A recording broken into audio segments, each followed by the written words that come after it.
ውድ አድማጮች እንደምን ሰነበታችሁ? ለዛሬ ተከታዩን ሐሳብ እንመለከታለን። ጊዜ ትላንት ያለፈ ዛሬ ያለ ነገ ደግሞ ለተረኞቹ የሚመጣ ስለመሆኑ ይታመናል። የጊዜን መለዋወጥ በየጊዜው እንታዘባለን። ጊዜ በነበረበት አለ፣ የምንቀያየረው ግን እኛው ነን። ቃልሙድ በጊዜ ሂደት የሰው ልጅ አስተሳሰብ እየተቀያየረ ጉድ የምንለው ነገር ደግሞ እየበዛ እዚህ ደርሰናል። እንዲህም እየኖርን ጊዜን መውቀስና ማወደሳችን አልቀረም።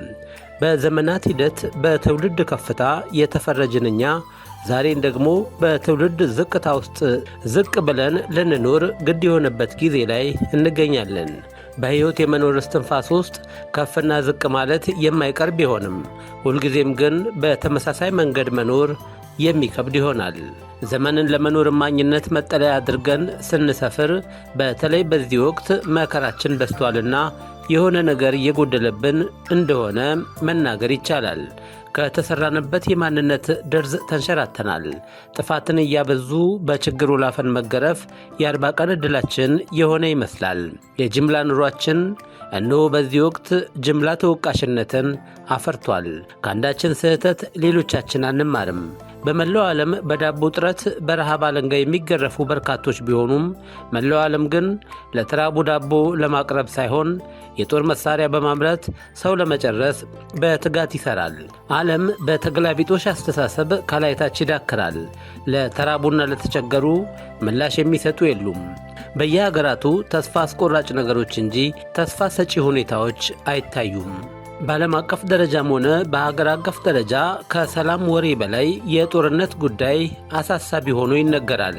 ሀገራት ሰላም ውለው ሰላም አያድሩም። በየቤታችን ከሰላም ዜና በላይ የጦርነት ወሬ እንታደማለን። የሰው ልጅ በገዛ ራሱ ባመጣው ችግር በሰላም ውሎ ማደር ተስኖታል። ዕውቀት ሳይሆን ጡንቻ ዓለምን እየመራት ይገኛል። እንዲህ አይነቱ መንገድና ምርጫ የት ያደርሰን ይሆን? እንደ ሰው መኖር የሚቻለው እንዴት ነው? ጊዜዎቻችን በጭንቀትና በሐሳብ ያልፋሉ። በልተን መጠርቃት፣ ጠጥተን ደግሞ ጥማችንን መቁረጥ የማንችልበት ጊዜ ላይ ደርሰናል። መቅኖ ቢስ ሕይወት መታደም ግዴታችን ሆኗል።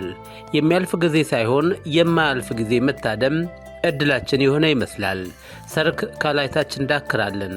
አብዛኛዎቻችን የኑሯችንን ቀዳዳ መድፈን አልተቻለንም። ድካምና ልፋታችን ጠብ የሚል ነገር ሊታይበት አልቻለም። ክቡር የሆነው የሰው ልጅ መናኛና ውዳቂ የሆነ ሕይወትና ኑሮ ሊታደም ግድ ሆኗል። እያደሩ ማነስ እንጂ እያደሩ ማደግ በሰው ልጅ ሕይወት ውስጥ ሊታይ አልቻለም። ለኖርንበትና ላደግንበት ማኅበረሰብ ጀርባችንን መስጠት ልምዳችን ሆኖ ቀጥሏል። ተምረንና አድገን ኑሮና ሕይወት ለግዞት ዳርጎናል።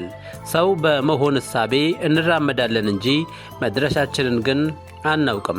በርካቶቻችን ሥራ ብለን የተጠለፍንበት የሕይወት ማቆያ ለውጤት ስንበቃበት አይታይም።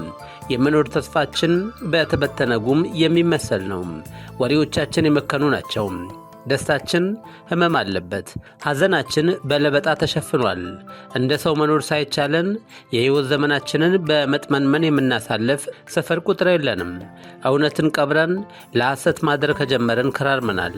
አፈንጋጭነት እንደ ጀግንነት እየተቆጠረ ይገኛል። ቅስፈታዊ ነገሮች ሳይታሰብ በጥፋት ጎዳና እያጓጓዙን ይገኛል። ጥሞናችንን ተነጥቀናል። ማስተዋላችን በነበረበት የለም። እኩል ሰው ሆነን መኖር አልተቻለንም። ከፊሎቻችን አንገታችንን ልንደፋ፣ ከፊሎቻችን ደግሞ ቀና ብለን እንዳሻን ስንፎልል እንታያለን። እንደ ሰው እየኖሩ መናኛ ሕይወት መታደም ግዴታችን የሆነ ይመስላል። ዕድሜ ልክ ሰርቶ ከችግር አለመላቀቅ ምን የሚሉት ዕድለቢስነት ይሆን? በረከት አልባ ጊዜ በረከት አሳጥቶናል። ድህነትን ውርስ አድርገን በመቀበል ልንኖር የተፈቀደም ይመስላል።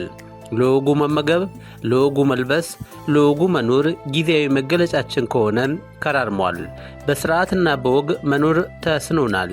ሕገወጥነት ጌጥ ሆኖ በአደባባይ ደርበነው ልናጌጥበት ግድ የሆነበት ጊዜ ላይ እንገኛለን።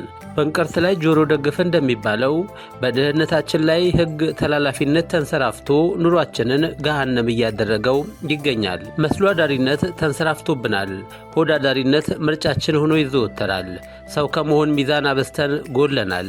ለራስ እንጂ ለሌላው ማሰብ ነውር ሆኗል። የቡድን እንጂ የማህበረሰብና የጋራ ልዕልና አይታሰብም። እኔነት እየቀደመ አብሮነት ግን እየከሰመ ይገኛል። ያለንበት ሁኔታ በአጭር ቋንቋ ግለኝነት የተንሰራፋበት ነው ለማለት ይቻላል። ለራስ ብቻ መኖርና ማሰብ ከቤተሰብ ፍቅር ነጥሎናል። ነውራችንን መሸፈን አልተቻለንም። የደስታ ጫፍ የሚመዘዘው ለራስ ብቻ ሳይሆን ለሌላውም ጭምር በመኖር መሆኑን ዘንግተናል። የመኖር ስርዓታችንን ጥሰን ባገኘነው መንገድ ስንጓዝ የስኬት ግባችን የት አድርሶን ይሆን? የሰው ልጅ ላደገበት ለተማረበትና ለኖረበት ማህበረሰብ ማሰብ አለመቻሉ እጅግ ያሳዝናል። የተወለድንባቸውና ያደግንባቸው አካባቢዎች ተራቁተዋል። መማራችን የእውቀት ልኬት ሆኖ ፋይዳ ያለው ነገር እንድንሰራ አላደረገንም። አብዛኛዎቻችን ተምረን አካባቢንና ሀገርን ለሚለውጥ ጉዳይ ሳይሆን ሰው ለሚጎዳና ለሚጨርስ ነገር ተግባራዊነት ስንረባረብ ይታያል። ከአባቶቻችን ነባር እውቀት መቅሰም ነውር ሆኖብናል። ሀገረሰብ እውቀታችን የምንደምቅበት ሳይሆን የምንደነቁርበት ሲሆን እየታየ ነው። በቀደመው ዘመን ለሁሉም ነገር መፍትሄ ነበር። ዓለም ከመሰልጠኑ በፊት የሰለጠነ ሀገር ነበረን። ይህን እውነት ክደን ዛሬ ግን ከሰለጠኑ ሀገራት ኋላ ለመሰለፍ በቅተናል። በነውር ተከበን መኖራችን እንድናፍር አድርጎናል። በአዲስ መልክ የለወጥነው ነገር የለም። የነበረውንም አስቀድመን አጥፍተነዋል። ነገርና ስራችን አንዱ በአንዱ ሲስቅ ጀንበር ጥልቅ እንደሚባለው አይነት ነው። በዙሪያችን ከፍ ያለ ውጥረት ነግሷል። በርካቶቻችን ስለ መክነፋችን እንጂ ስለ መውደቃችን አናስብም። የአባቶቻችን የመኖር ጥበብ ተንቆ ራሳችንን በብልጭልጭ ድንቁርና ውስጥ ከተናል። የራሳችንን ጥለን የሌሎችን አንጠልጥለን የምንጓዝ በመሆኑ መሰልጠን መሰይጠን ሆኖብናል። ከተሞቻችን በዘመናዊ ሕንፃዎች የተንቆጠቆጡ ናቸው። በብልጭልጭ ነገሮች ለመድመቅ ስንሞክር እንዲሁ ይታያል። መጠቀሚያ ቁሶቻችን ሳይቀር ዘምነዋል። በዚያው ልክ ግን አስተሳሰባችን አልተለወጠም። ማሰብ ሳንችል በብልጭልጭ ነገር ለመዋብ መሞከራችን ከፍ ያለ ድክመታችንን አጉልቶ የሚያሳይ ነው።